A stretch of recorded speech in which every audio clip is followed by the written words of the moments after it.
wa ta'ala di tempat yang mulia ini untuk suatu ibadah yang mulia juga, yaitu talabul ilmi, menuntut ilmu, mempelajari Al-Quran, mengkaji sunnah Nabi kita Muhammad sallallahu alaihi wa ala alihi wasallam.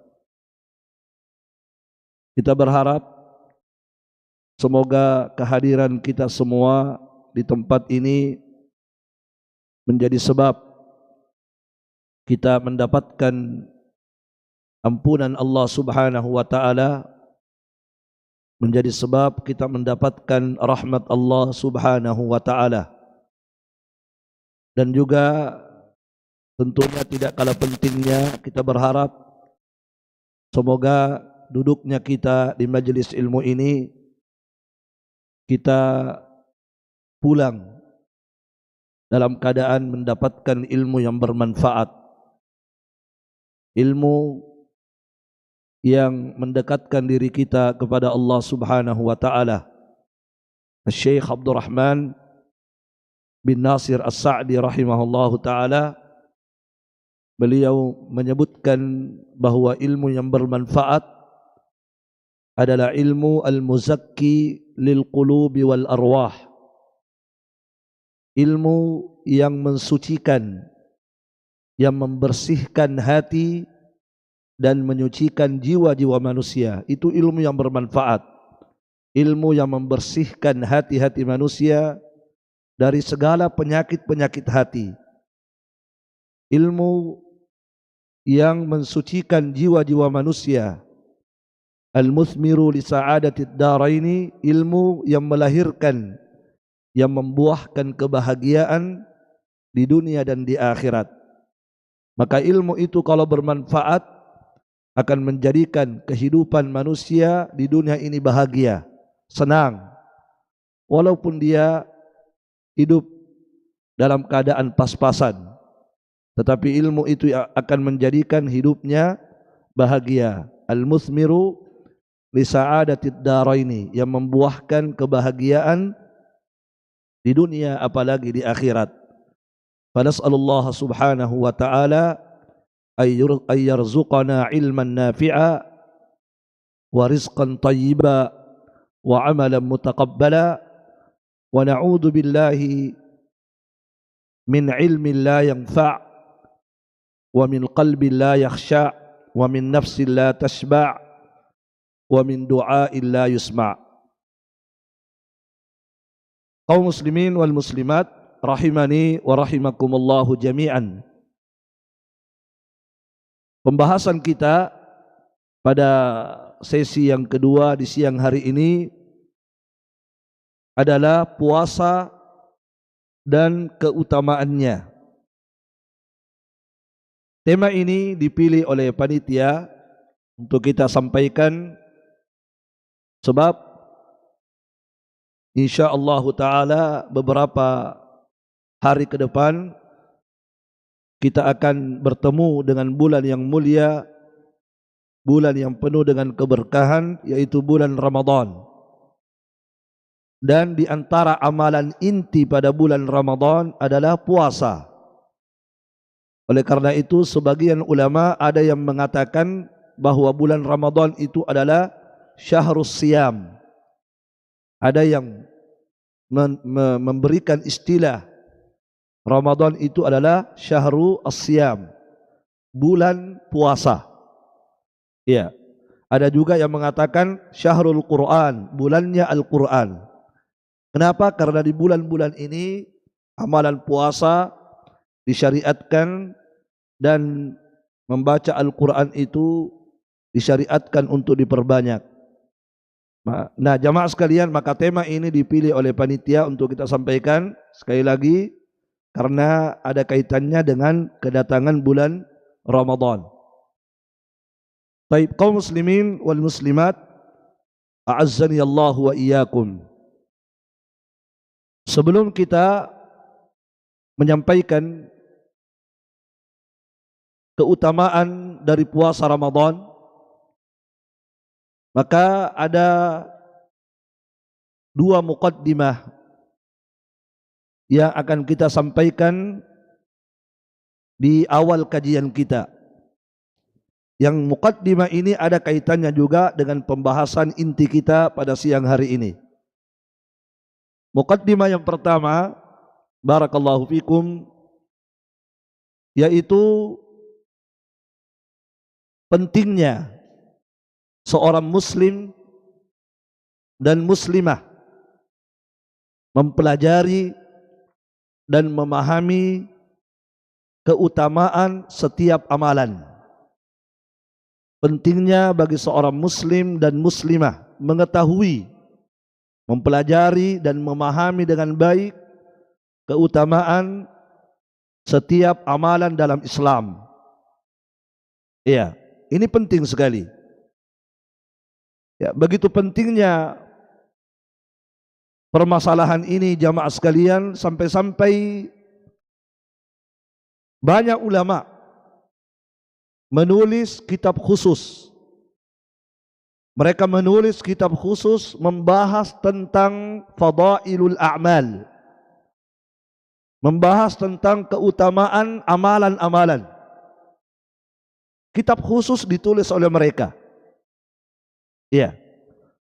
Di antara ulama yang menulis kitab khusus terkait dengan keutamaan amalan adalah salah satu ulama besar Syafi'iyah, ulama ahlul hadis dari kalangan Syafi'iyah, yaitu al-Imam al-Muhaddits al-Hafidz al-Mundhiri asy-Syafi'i rahimahullah.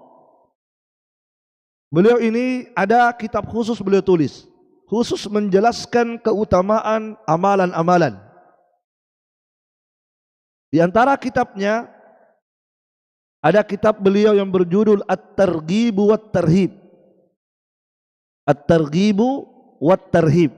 At-Targhib artinya motivasi, dorongan, motivasi, penyemangat untuk melakukan suatu amalan.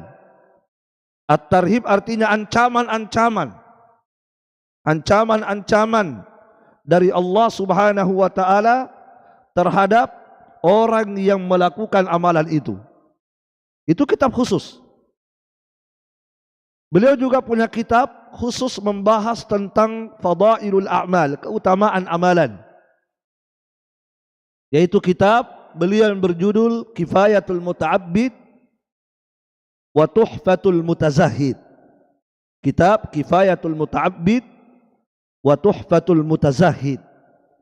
Ya, bekal bagi ahli ibadah dan hadiah bagi orang yang ingin zuhud dalam perkara dunia.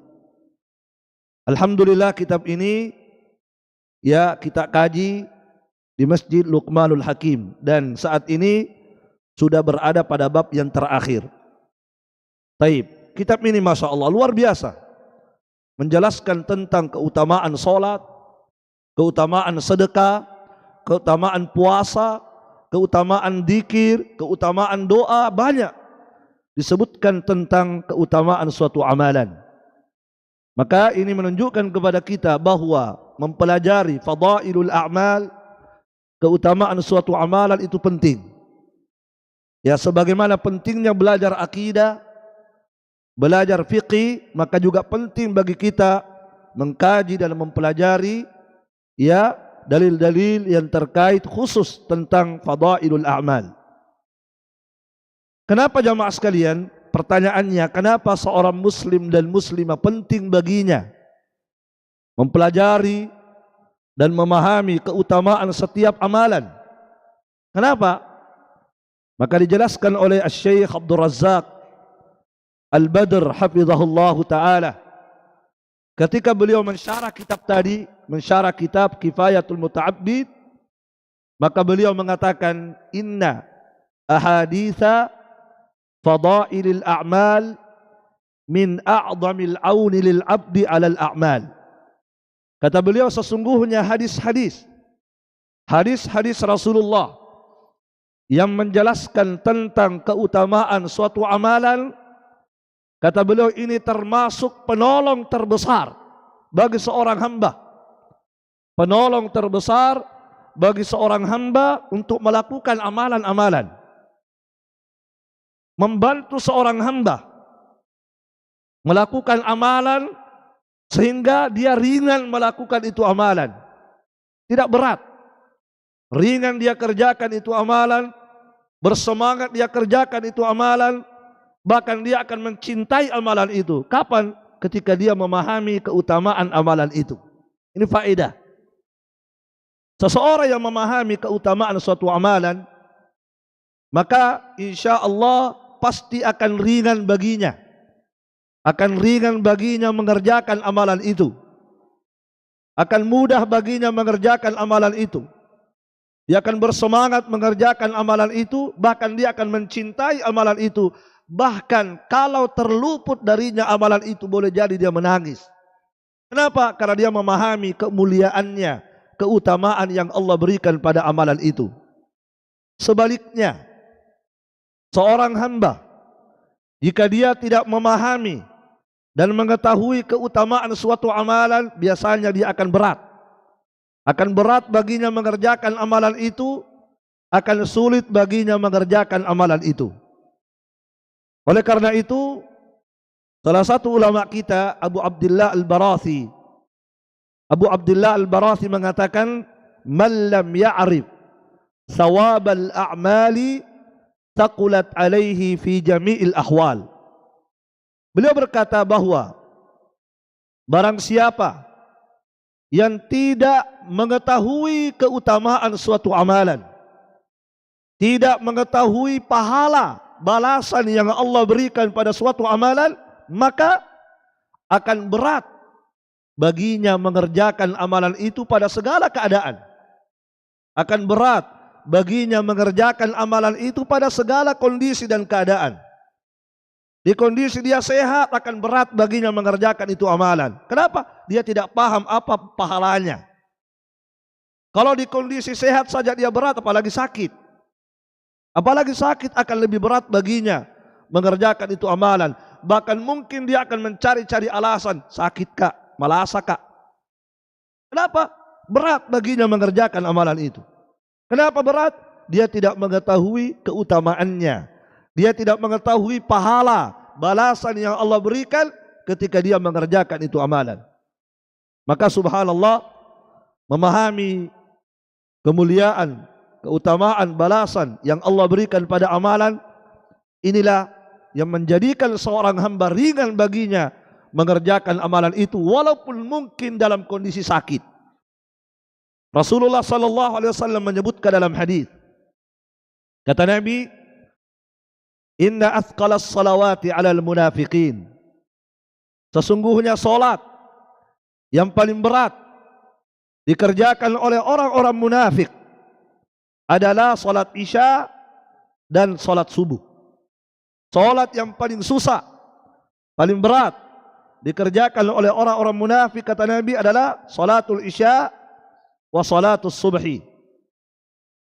Kata Nabi, "Lau ya'lamun nasu ma fihima."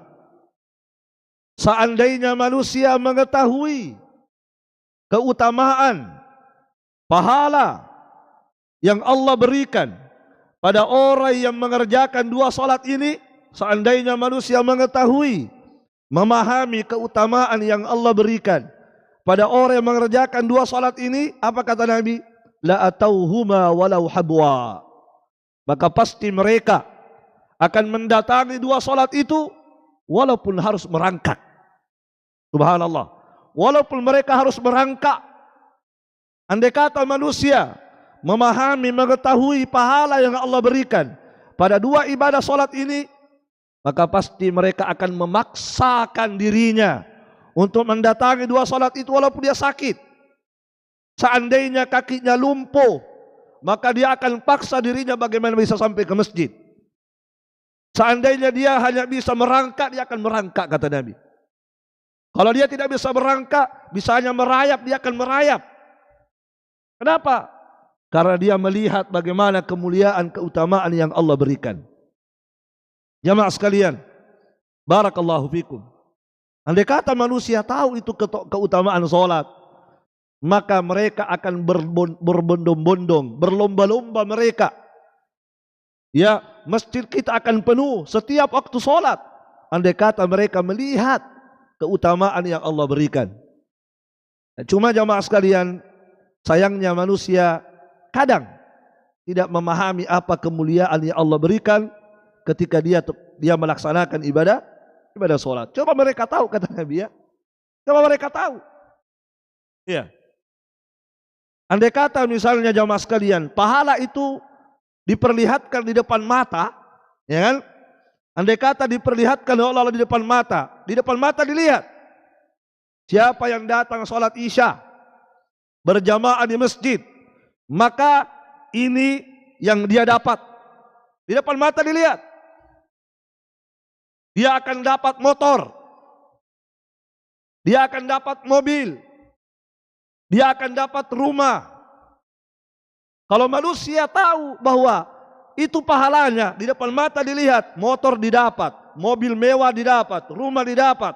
Kalau kita datang sholat Isya di masjid itu, maka yakin jamaah sekalian, tidak ada manusia yang mau ketinggalan di rumahnya. Semua orang akan singgah sholat di masjid itu. Kenapa? Karena nampak di depan mata apa yang didapat. Begitu. Iya, jamaah sekalian, niscaya masjid-masjid akan penuh. Ya, kenapa? Karena jelas nampak di depan mata apa yang dia dapat dari Allah Subhanahu wa taala. Tetapi jamaah sekalian, kenapa manusia kadang-kadang malas? Itu tadi. Karena mereka tidak tahu. Ada juga yang tahu tapi tidak yakin. Tahu dia kalau kita sholat begini, tapi kurang yakin. Kenapa tidak yakin? Karena tidak dilihat dengan mata. Beda kalau dilihat dengan mata, yakin dia. Ya, itu sudah jelas. Kenapa? Di depan masjid memajang banyak motor baru. Disiapkan untuk mereka yang datang sholat Isya. Ya, subhanallah. Saya yakin ini masjid, ya, mungkin sampai ke atap-atap itu orang sholat. Iya kan? Ya, tidak usah kita bicara terlalu jauh jamaah sekalian. Kalau ada pembagian minyak goreng gratis, ya kan? Kalau ada siapa yang datang, siapa yang akan dikasih minyak goreng, siapa orang berlomba-lomba datang. Orang rela antri, orang rela kehujanan, orang rela capek berdiri demi apa? Demi minyak goreng, demi BLT, ya kan? Orang, masya Allah orang semangat demi perkara dunia. Padahal jamaah sekalian, untuk ibadah, pahala yang Allah siapkan, balasan yang Allah siapkan tidak ada nilainya dunia jika dibandingkan dengan balasan yang Allah siapkan. Kata Nabi dalam hadis, raka'atul fajri khairun minad dunya wa ma fiha. 2 rakaat salat sunnah subuh, 2 rakaat salat sunnah subuh jauh lebih baik daripada dunia dan segala isinya. Subhanallah. 2 rakaat salat sunnah subuh, bukan salat subuhnya, salat sunnahnya, kata Nabi, jauh lebih baik balasan Allah di hari kiamat daripada dunia dan segala isinya. Maka jamaah sekalian, dengan mengetahui suatu keutamaan, suatu amalan, maka seorang hamba akan ringan mengerjakan amalan itu. Jamaah sekalian, kalau kita lihat kondisi sahabat, kenapa para sahabat begitu mudah melakukan amalan-amalan berat? Ringan sekali mereka lakukan itu amalan. Bahkan mereka bersemangat mengerjakan itu amalan. Kenapa demikian? Salah satu sebab karena mereka betul-betul memahami keutamaan yang Allah berikan kalau kita lakukan itu amalan. Makanya mereka ringan mengerjakan amalan itu. Semangat mereka. Contoh, saya kasih contoh ya. Di antara amalan berat dalam Islam, jihad. Jihad itu amalan berat. Ada yang mengatakan jihad amalan ringan. Tidak ada. Semua sepakat bahwa jihad adalah amalan berat. Berat dikerjakan itu jihad. Kenapa berat? Harus dipertaruhkan segalanya. Harus dipertaruhkan nyawa. Harus dipertaruhkan harta. harus rela berpisah dengan anak dan istri yang kita cintai. Kita harus tinggalkan semua harta yang sudah kita kumpulkan bertahun-tahun. Itu jihad, berat. Tetapi para sahabat, bagi mereka tidak berat. Bahkan para sahabat, ketika ada panggilan berjihad, maka mereka berlomba-lomba mendaftarkan namanya. Mereka berlomba-lomba mendaftarkan namanya. Didaftar nama mereka. Tidak ada yang mau ketinggalan. Bersemangat mereka.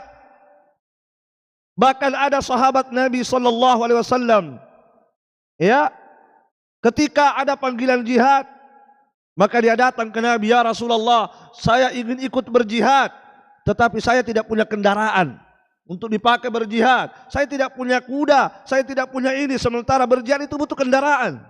Ya Rasulullah, bagaimana ini? Saya pengen berangkat tapi saya tidak punya apa-apa. Saya miskin, tidak ada kendaraan sama sekali. Bisakah saya dibonceng? Itu. Bisakah saya dibonceng? Subhanallah. Kata Nabi SAW, tidak bisa orang berboncengan. Ini mau jihad, bukan mau pergi tabligh akbar. Ini jihad, akan terganggu orang berjihad kalau dibonceng. Tidak bisa. Usahakan cari kendaraan masing-masing. Sahabat tidak punya, saya tidak punya. Jangankan kuda, jangan makan sehari-hari saja susah. Tapi saya mau berangkat ya Rasulullah, tolong bonceng saya ya Rasulullah, carikan boncengan untuk saya. Kata Nabi tidak bisa. Lihat, sampai segitu. Kalau kita mungkin sudah jadi alasan, tidak ada kendaraanku, ada alasanku. Tidak. Akhirnya, karena dia tidak punya kendaraan, akhirnya Nabi berkata, kalau begitu Anda punya udzur, Anda tidak usah berangkat. Tidak usah berangkat Anda. Ketika dikatakan kepadanya tidak usah berangkat, menangis sahabat itu, sedih. Ya. Kemudian Allah turunkan ayat terkait dengan sahabat yang menangis ini. Ya, kata Allah Subhanahu wa taala, "Wala 'alal ladzina idza ma atauka litahmilahum qulta la ajidu ma ahmilukum 'alaihi tawallau." Ya, maka dia pun berpaling pergi karena dilarang ikut karena tidak punya kendaraan. Tawallau wa a'yunuhum tafidu minad dam'i hazana. Dalam keadaan air matanya bercucuran karena sedih. Coba lihat. Subhanallah. Menangis sedih ketika tidak bisa melakukan itu amalan jihad. Bahkan ada sahabat jamaah sekalian, namanya Abu Umama Al-Bahili. Sampai datang ke Nabi. Ketika dia sudah terdaftar namanya berjihad, sudah diterima, sudah memenuhi persyaratan untuk ikut berjihad, sahabat ini datang ke Nabi, ya Rasulullah, ud'ullah li bisyahadah. Doakan saya mati syahid. Coba, doakan saya dalam pertempuran ini saya mati. Minta didoakan mati. Luar biasa. Nah, maka Nabi doakan, ya Allah, Allahumma sallimhum wa ghanimhum. Ya Allah, selamatkan mereka, jangan matikan. Selamatkan mereka dan berikan ghanimah yang banyak. Maka setelah selesai jihad, selamat betul. Tidak meninggal itu Abu Umamah. Selamat mereka dan mendapatkan ghanimah yang banyak. Datang lagi jihad yang kedua. Datang lagi Abu Umamah, ya Rasulullah, tolong doakan saya mati ini. Saya mau mati. Doakan saya mati. Didoakan lagi oleh Nabi, ya Allah, Allahumma sallimhum wa ghanimhum. Ya Allah, berikan keselamatan kepada mereka. Selamat lagi. Yang ketiga kalinya datang lagi sahabat ini, ya Rasulullah, doakan saya mati syahid. Nabi doakan lagi, ya Allah, selamatkan. Akhirnya yang keempat kalinya datang lagi, ya Rasulullah, 3 kali mak, minta didoakan mati syahid. Kalau saya minta lagi didoakan mati syahid, saya yakin didoakan selamat. Maka ada satu permintaan saya. Apa itu? Ini akan kita bahas sebentar. Tapi lihat jamaah sekalian, barakallahu fikum. Lihat, subhanallah, sampai sahabat meminta kepada Nabi supaya mati dalam jihad. Kenapa? Karena mereka setiap hari Setiap saat mereka mendengarkan dari lisan Nabi yang suci apa yang Allah berikan bagi mereka yang berjihad. Setiap hari dapat itu. Begini kalau orang berjihad, begini dia dapat, begini. Setiap saat Nabi sampaikan itu kepada mereka sebagai targhib, sebagai motivasi bagi mereka. Makanya mereka terbakar semangatnya berjihad. Mereka sering mendapatkan hadis-hadis. Nabi SAW mengatakan, ya, lisyahidi indallahi sittu khisal. Orang yang mati syahid, dia akan mendapatkan 6 kemuliaan, 6 keutamaan. 6 keutamaan bagi orang yang mati syahid. Subhanallah. Yughfaru fi awwali duf'atin min dami. Pada awal darahnya menetes, ketika darah sudah menetes, maka langsung diampuni semua dosanya. Subhanallah. Belum meninggal, baru menetes darah, sudah diampuni semua dosa. Disebutkan oleh Nabi 6 keutamaan. Wa yuzawwaju thintaini wa sab'ina zawjatan minal huril 'ain. Akan dinikahkan dengan 72 bidadari. Coba bayangkan. Akan dinikahkan dengan 72 bidadari di surga.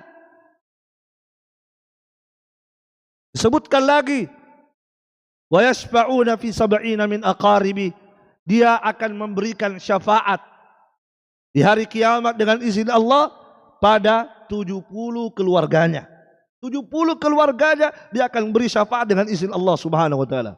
Bagaimana tidak terbakar semangat mereka kalau begini? Iya. Makanya jamaah sekalian, sebagian saudara kita yang salah jalan, kita katakan salah jalan. Ya, meledakkan dirinya di tempat-tempat ibadah orang kafir, itu salah jalan. Kenapa mereka melakukan itu? Jihad. Menurut mereka jihad. Tapi itu bukan jihad. Kenapa mereka rela meledakkan dirinya? Karena itu tadi, bidadari. Katanya ada bidadari. 72 bidadari. Sementara di dunia ini dapat 1 saja susah. Kenapa? Deh. Panaiknya mah.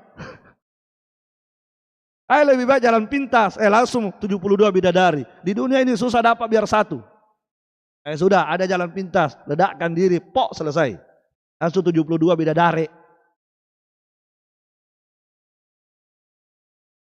Kenapa mereka sampai berani meledakkan diri? Itu tadi motivasi. Tapi motivasinya salah. Bukan dari hadis-hadis Nabi sallallahu alaihi wasallam. Subhanallah. Jadi ini membantu kita, menolong kita, menyemangati kita beribadah. Pernah dalam suatu jihad, dalam sebuah jihad, Nabi berkata kepada sahabat, Kumu ila jannatin arduhas samawati wal ard. Bangkitlah kalian, kata Nabi. Dipompa semangat mereka, bangkitlah kalian menyerang musuh. Di depan ada surga, kata Nabi. Di depan ada surga, luasnya seluas langit dan bumi. Disebutkan oleh Nabi surga. Di depan ada surga, luasnya seluas langit dan bumi. Ada sahabat namanya Umair ibn al-Humam. Umair ibn al-Humam mengatakan, ya Rasulullah, jannatun arduhas samawati wal ard. Ya Rasulullah, surga luasnya seluas langit dan bumi. Kata Nabi, iya. Kata Umair, bakhin. Apa artinya bakhin? Ya, bakhin itu kalimat yang diucapkan ketika kagum mengagumi sesuatu yang luar biasa. Itu bakhin. Ya, kalau bahasa kita apa? Wah, gitu kan? Wah, luar biasa. Maka Nabi berkata, kenapa kamu mengatakan bakhin? Kenapa? Kata Umair, tidak ya Rasulullah, demi Allah tidak ada. Saya hanya berharap semoga saya termasuk penduduk surga itu. Ya Rasulullah, kemudian Umair berkata, ya Rasulullah, ara'aita in qutiltu fa aina ana? Ya Rasulullah, bagaimana pendapat Anda kalau saya meninggal dalam jihad ini? Di mana tempat saya? Di mana saya akan masuk? Tempat saya di mana? Maka Nabi mengatakan, anta fil jannah, engkau di surga. Ketika disebutkan engkau di surga, waktu itu Umair ibnu Humam sedang makan kurma. Sedang makan kurma, dia punya satu kantong kurma, ya, dia sedang makan itu. Begitu disebutkan engkau termasuk penduduk surga, maka Umair mengatakan, wa innal hayata la tawilah. Sesungguhnya hidup di dunia ini terlalu lama kalau harus menunggu kurma ini habis. Terlalu lama, maka dia lemparkan itu kurma, maju, meninggal. Terlalu lama kalau harus menunggu habis ini kurma. Ya, dilempar itu baru maju, meninggal dalam jihad. Jihad. Subhanallah. Kenapa mereka begitu? Keutamaan mereka tahu. Barakallahu fikum. Jadi ini jamaah sekalian, rahimani wa rahimakumullah, mukaddimah yang pertama, jadi pentingnya seorang muslim mengetahui, memahami keutamaan suatu amalan sehingga dia akan semangat ya mengerjakan amalan itu walaupun amalan itu berat. Barakallahu fikum. Jamaah sekalian, yang kedua, mukaddimah yang kedua. Baik. Atau sebelum kita berpindah pada mukaddimah yang kedua, saya tambah sedikit di sini. Ada sebagian orang berkata bahwa saya beribadah bukan karena mengharapkan surga. Bukan pula takut dengan neraka. Tidak. Tapi saya beribadah hanya karena cinta kepada Allah. Kalau saya beribadah mengharapkan surga, jangan masukkan saya di surga. Dan kalau saya beribadah karena takut neraka, masukkan saya ke neraka saja. Maka saya beribadah bukan karena surga, bukan purna karena takut neraka, tapi saya beribadah semata-mata karena cintaku kepada Allah. Zahirnya ini ucapan indah sekali, tapi batil. Ya, kayak golah. Ya, golah tapi pahit. Ini ucapan, masya Allah, orang-orang yang mendalami tasawuf tarekat itu, weh ini makrifat ini, aslinan nih. Apalagi dikemas dengan bahasa Arab. Ya kan? Pakai bahasa Arab lagi. Weh, hadis Nabi ya. Kalau bukan hadis Nabi, apa pakai bahasa Arab? Orang sekarang kan petik bahasa Arab, oh hadis. Ini ucapan batil. Ya? Ucapan batil. Tidak benar. Ada yang menisbahkan ucapan ini kepada Rabi'ah al-Adawi. Wallahu a'lam. Ya, ada yang mengatakan ini ucapan Rabi'ah al-Adawi. Kadang-kadang mereka untuk melegalkan pandangannya itu, kadang-kadang mereka memasang nama-nama ulama. Padahal ulama tidak pernah ngomong begitu. Karena dipakai Imam Syafi'i, padahal Imam Syafi'i tidak pernah ngomong begitu. Ya kan? Ya, jadi ada yang berkata bahwa ini ucapan Rabi'ah al-Adawi. Ya, maka kita katakan ucapan siapapun, walaupun ucapan sahabat, kalau bertentangan dengan Al-Quran dan hadis, ditolak. Ditolak. Dan ini diterima. Ucapan siapapun. Apalagi hanya ucapan Rabi'ah, kalau benar. Apalagi hanya ucapan ustadz. Apalagi ucapan kiai. Ucapan siapapun, kalau tidak sesuai, bahkan bertentangan dengan Al-Quran dan Sunnah, maka mardud, ditolak ucapan itu. Kata Imam Malik rahimahullah, kullun yu'khadu qawluhu wa yurad. Setiap orang bisa diterima pendapatnya, bisa ditolak, illa sahibu hadal qabr. Kecuali pemilik kuburan ini, beliau menunjuk kuburan Nabi Muhammad sallallahu alaihi wasallam. Ini tidak bisa ditolak kalau sudah ngomong. Harus diterima. Kalau yang lain bisa ditolak. Maka termasuk ucapan tadi bisa ditolak.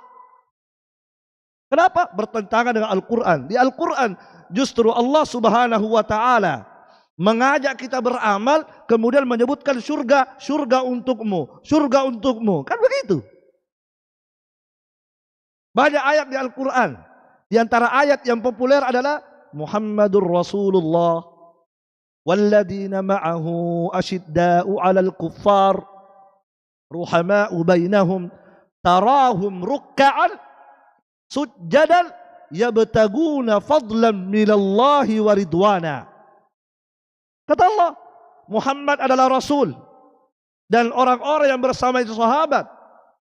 Engkau melihat mereka itu, kata Allah, kamu melihat Nabi dan para sahabat, rukkaan, banyak rukuknya, banyak sujudnya, artinya banyak solat, ahli solat mereka. Apa yang mereka inginkan dengan solatnya? Apa yang mereka inginkan dengan solatnya? Kata Allah, yabtaguna fadla minallahi wa ridwana. Yang mereka inginkan adalah keutamaan Allah dan ridhonya. Keutamaan Allah adalah surga yang dimaksud. Ridho Allah adalah surga dan selamat dari nerakanya. Iya, Allah Subhanahu wa taala mengatakan wasari'u ila magfiratin min rabbikum wa jannatin 'arduhas samawati wal ardu uiddat lil muttaqin. Kata Allah, bersegeralah kalian, bersegera. Dalam ayat yang lain, sabiqu, berlomba-lomba kalian untuk mendapatkan ampunan Allah dan untuk mendapatkan surga yang luasnya seluas langit dan bumi. Itu jelas. Nabi tadi berkata apa? Kata Nabi tadi, kumu, berbangkitlah kalian menyerang musuh untuk mendapatkan apa? Surga yang luasnya seluas langit dan bumi. Baik. Yang kedua jamaah sekalian, muqaddimah yang kedua adalah dalam permasalahan fadailul a'mal, keutamaan amalan. Maka seorang muslim hendaknya mencukupkan dengan hadis-hadis yang sahih. Tidak perlu pakai hadis dhaif, tidak perlu. Apalagi palsu. Tidak perlu. Tidak butuh kita dengan hadis-hadis palsu. Ya.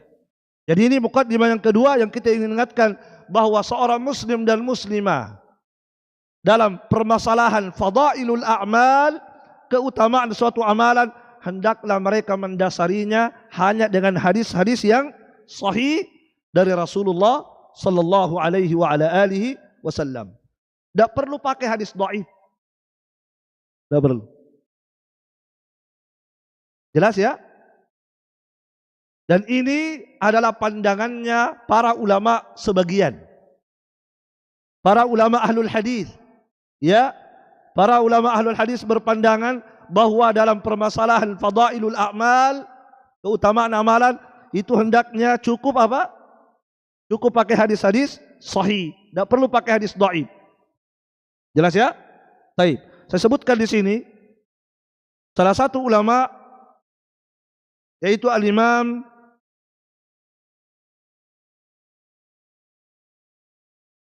Jamaluddin Al-Qasimi. Al-Imam Jamaluddin Al-Qasimi mengatakan, i'lam anna hunaka jama'atan minal a'imma, ketahuilah sesungguhnya di sana ada sekelompok ulama la yarawna al-amala bil hadits dhaif mutlaqa. Mereka berpandangan, para ulama ini berpandangan tidak boleh beramal dengan hadis dhaif secara mutlak. Apa secara mutlak? Secara mutlak maksudnya baik dalam akidah, dalam fikih, dalam hukum-hukum, juga dalam fadailul a'mal. Tidak boleh beramal dengan hadis dhaif secara mutlak. Siapa ulama tersebut yang mengatakan tidak boleh? Yahya ibni Ma'in. Satu adalah Yahya bin Ma'in. Ini ulama dulu, ulama hadis. Wal Bukhari, Imam Bukhari. Wa Muslim, Imam Muslim. Wabnu Abi Bakar Al-Arabi, Ibnu Abi Bakar Al-Arabi. Dan ulama-ulama yang lain. Jadi cukup kita memakai hadis apa? Yang sahih. Tidak perlu pakai hadis dhaif. Kita tidak ingkari bahwa memang ada sebagian ulama berpendapat boleh pakai hadis dhaif dalam fadailul a'mal. Betul, ada yang mengatakan demikian. Ada. Tapi khusus dalam fadailul a'mal. Adapun dalam pembahasan akidah, pembahasan hukum-hukum agama, tidak boleh pakai hadis dhaif, harus sahih. Tapi untuk fadailul a'mal, tentang keutamaan amalan, sebagian ulama mengatakan tidak ada masalah. Tetapi mereka memberikan persyaratan. Nah, persyaratannya ada. Persyaratannya ada 4. Ada yang mengatakan 3. Yang pertama, hadisnya tidak terlalu dhaif. Tidak terlalu dhaif. Artinya dhaifnya ringan. Ya, kalau ini persyaratannya berarti orang yang mau menyampaikan hadis itu harus paham ilmu hadis. Karena dia harus tahu ini dhaif ringan atau dhaif jiddan. Itu satu. Tidak boleh terlalu dhaif, terlalu parah lemahnya, tidak boleh. Kalau parah sekali lemahnya, maka tidak boleh disampaikan. 2. Taib, ada hadis yang sahih yang semakna dengan itu. Ada hadis yang sahih yang semakna dengan itu. Dia hadis dhaif, tapi ada hadis sahih yang mirip, yang sama maknanya dengan itu. Maka tidak apa-apa disampaikan. Yang ketiga, tidak boleh meyakini bahwa itu ucapan Nabi. Nah itu. Tidak boleh kita meyakini bahwa itu sabda Nabi. Tidak boleh. Tidak boleh kita katakan dan kita yakini bahwa ini adalah sabda Nabi. Kalau itu hadis dhaif, tidak boleh. Jelas? Tidak boleh. Yang keempat, ketika menyampaikan hadis dhaif tersebut, tidak boleh kita berkata, qala Rasulullah. Tidak boleh. Tidak boleh mengatakan qala Rasulullah sallallahu alaihi wasallam. Nabi sallallahu alaihi wasallam bersabda. Tidak boleh. Itu syaratnya ulama. Silakan Anda bawakan hadis dhaif dalam Fadhailul Amal, tapi penuhi 4 syarat ini. Di antara syaratnya apa? Tidak boleh berkata qala Rasulullah sallallahu alaihi wasallam. Nabi sallallahu alaihi wasallam bersabda. Terus apa yang diucapkan? Bagaimana kalimat yang diucapkan? Kata para ulama, ucapkan ruwiyah. Itu istilah ulama, ruwiyah. Diriwayatkan. Diriwayatkan.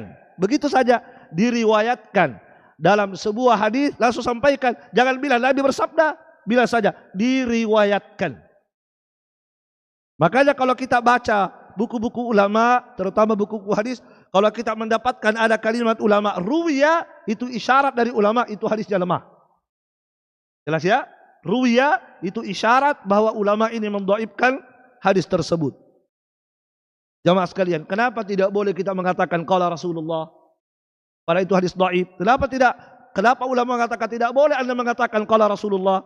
Karena Nabi mengatakan man kadzdzaba alayya muta'ammidan falyatabawwa maq'adahu minan nar.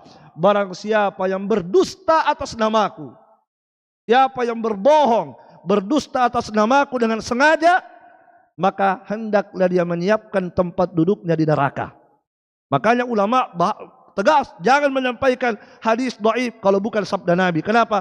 Karena Anda berdusta atas nama Rasulullah sallallahu alaihi wasallam, dan berdusta atas nama Nabi bukan dosa ringan, tetapi ancamannya berat. Kata Nabi tadi, siapa yang berdusta atas namaku dengan sengaja, maka hendaklah dia menyiapkan tempat duduknya di neraka. Ya, ada orang mengatakan Nabi bersabda, siapa yang ada di tenggorokannya ada kopi. Ini dia. Siapa yang mengatakan, ya barang siapa di tenggorokannya ada kopi, maka saya akan berikan kepadanya syafaat. Ini dusta atas nama Nabi. Bahaya ini orang. Hati. Ada lagi lebih parah daripada itu. Ngeri. Dia mengatakan bahwa Nabi bersabda. Dia bilang, Nabi bersabda. Apa sabda Nabi? Wahai ibu-ibu, jadilah kalian. Mohon maaf, tidak enak saya sebut, tapi apa boleh buat. Ini ucapan Habib. Apa dia bilang? Nabi bersabda. Bayangkan, Nabi bersabda. Wahai ibu-ibu, jadilah kalian pelacur bagi suami kalian. Na'udzubillah. Ini hadis dari mana ini? Riwayat siapa ini? Ini berdusta atas nama Nabi dan ini ngeri. Kedustaannya tidak main-main. Sudah berbohong, ya kalimatnya, ajarannya itu sesat dan menyesatkan. Bayangkan kalimat itu. Subhanallah. Kita tahu apa itu? Pelacur itu kan maksiat. Subhanallah. Jamaah sekalian, rahimani wa rahimakumullah. Jadi ini muqaddimah, dua muqaddimah yang kita sampaikan. Jadi yang pertama apa? Nanti saya tanya. Ada hadiah. Muqaddimah yang pertama dan muqaddimah yang kedua apa? Yang pertama, yang kedua ya.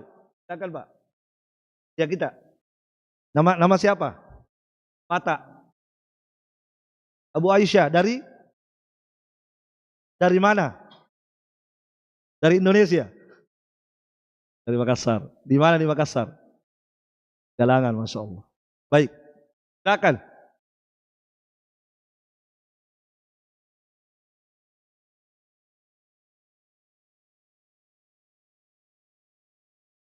Nah, baik. Yang kedua,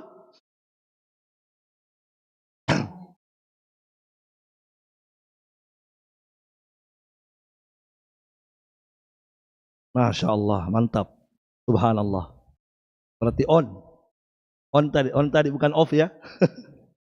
Silakan, Masya Allah, barakallahu fi hadiahnya. Baik jamaah sekalian rahimani wa rahimakumullah. Nah, setelah kita menyebutkan muqaddimah tadi, ya di antara muqaddimah yang penting tadi adalah hendaklah kita memahami keutamaan suatu amalan. Karena dengan memahami suatu amalan, keutamaannya akan ringan amalan itu dikerjakan. Ya, karena ada amalan-amalan berat dalam Islam itu berat dilakukan. Ada amalan ringan, ada amalan berat. Ya. Tetapi amalan yang berat itu insya Allah akan Allah ringankan kalau kita menempuh sebabnya. Di antara sebabnya adalah apa? Memahami keutamaannya. Di antara amalan yang berat itu puasa. Puasa itu berat. Ada yang mengatakan puasa ringan. Ada? Tidak ada. Semua orang mengatakan puasa berat. Cuma ada orang yang diringankan oleh Allah. Tapi asalnya puasa itu berat. Kenapa berat? Karena tidak boleh makan coto.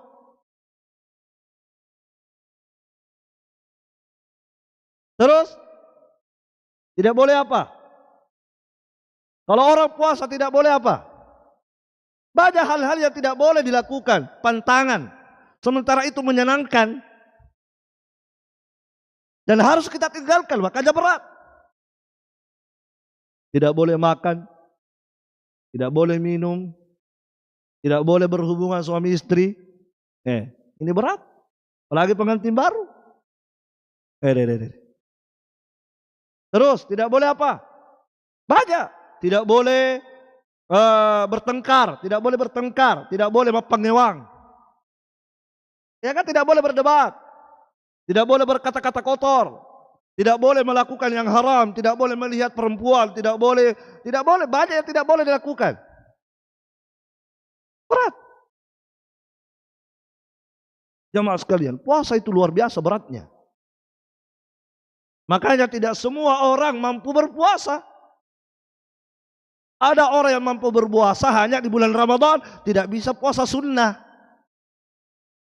Kenapa? Karena berat. Beda dengan ibadah yang lain. Kalau ibadah lain, ya rata-rata orang mampu melakukan.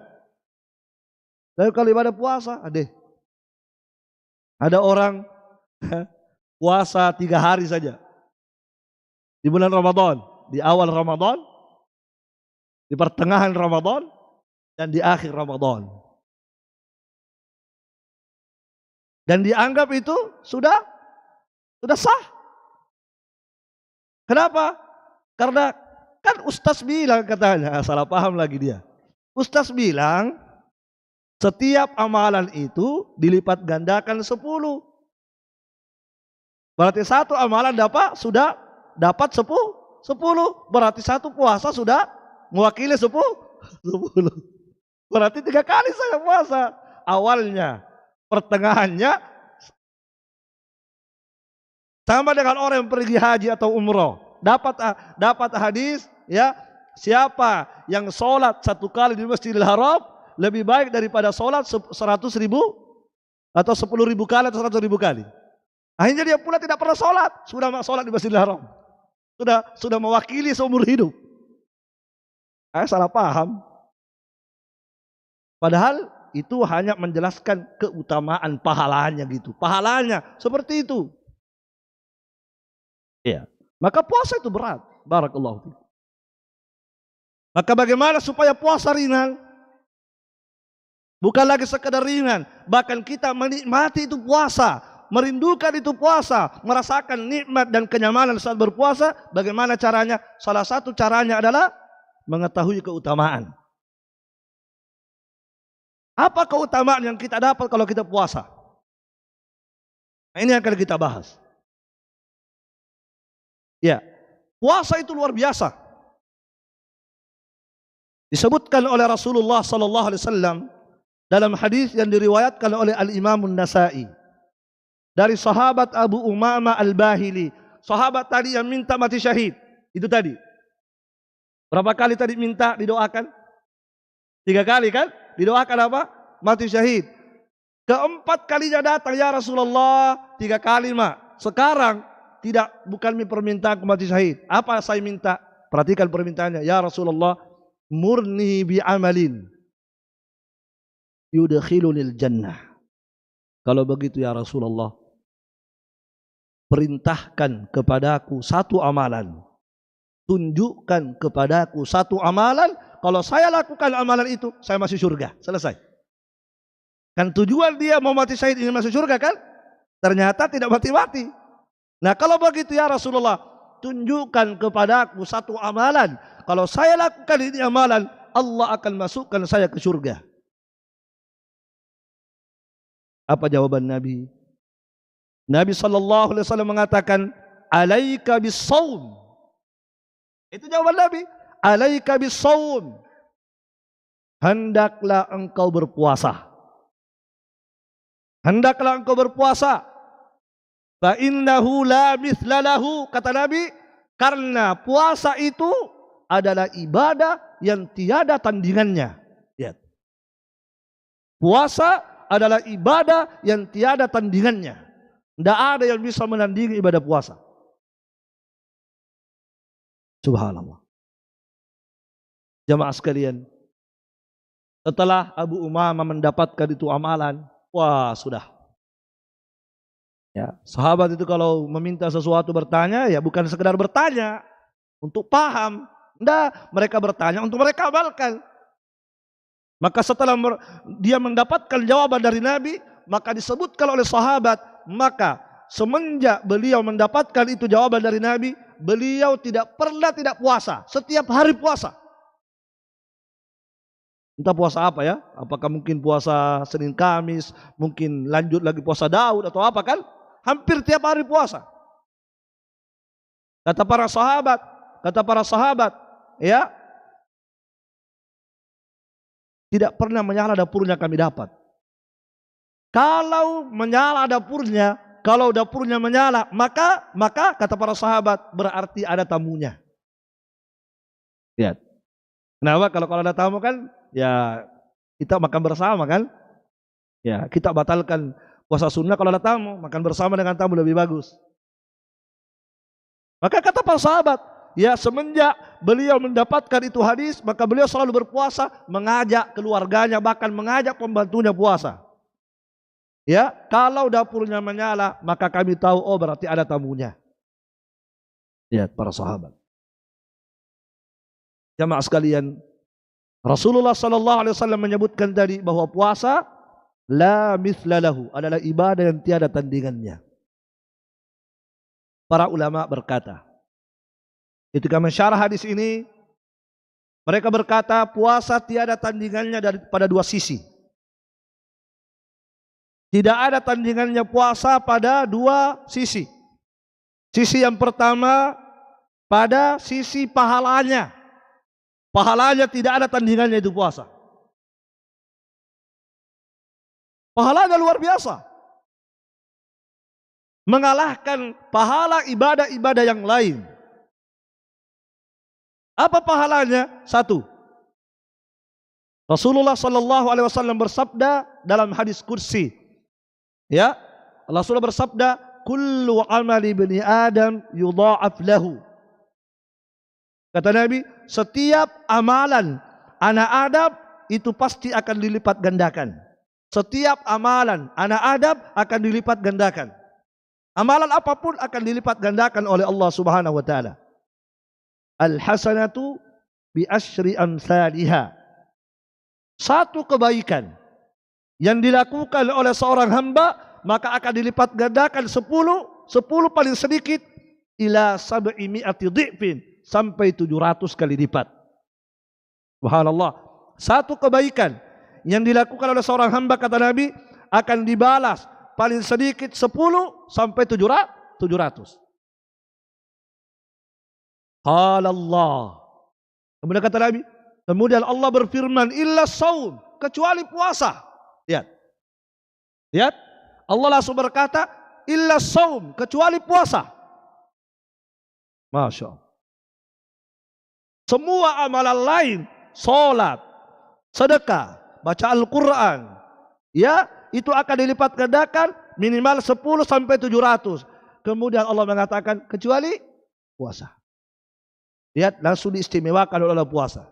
Fa innahu li, karena sesungguhnya puasa itu adalah milikku. Lihat, subhanallah.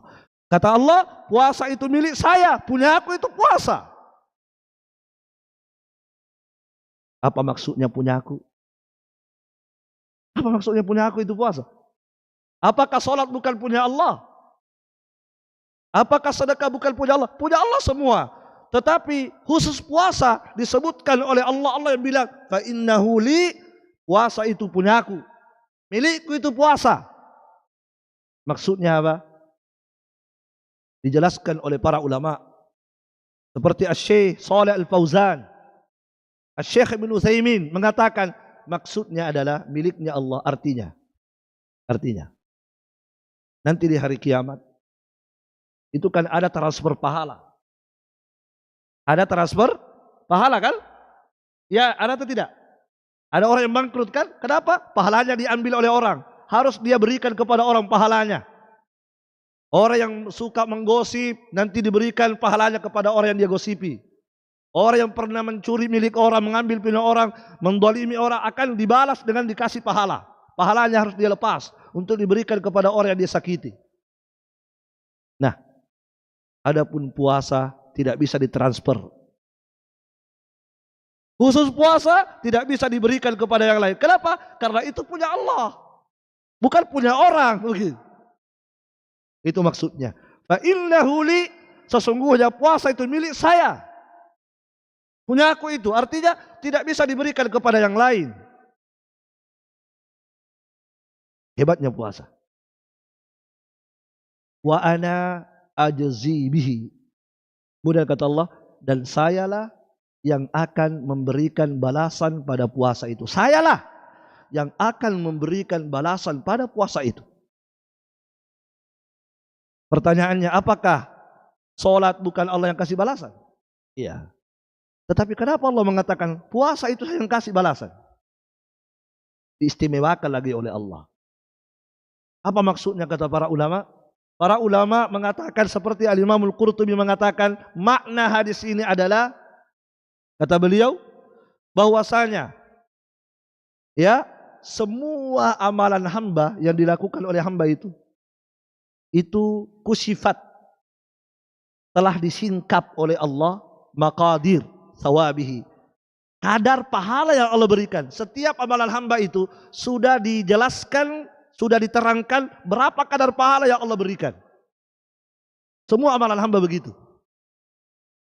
Orang baca Al-Quran misalnya berapa?